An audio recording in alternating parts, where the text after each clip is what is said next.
Hey Safari Mack fans, we are still at the Brookfield Zoo, but we are now at the very end of Tropic World, or the Primate Center. And here we're just hanging out with the Western lowland gorillas. But you know, there's a very special bit of history associated with Brookfield Zoo. Let me explain.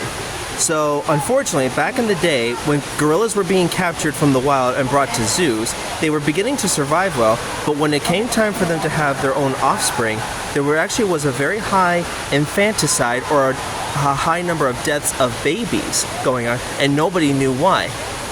Soon we figured out, these gorillas themselves, unfortunately, their ancestors, they were captured when they were still infants themselves, so they never learned the parenting skills. Thankfully, there was a solution. Researchers wanting to make a difference went to Africa to study gorillas and their parenting skills, and then as time progressed, they brought this information back to zoos across the country, and even the keepers themselves started wearing fake gorilla suits and handling baby models to showcase for the gorillas how to take care of their offspring. And surprisingly, it worked. And here, this zoo, what I'm about to tell you, is something that really gives them a true reputation earner. So, years ago, a gorilla named Binti Wa was part of a situation where a boy ended up falling in this exhibit.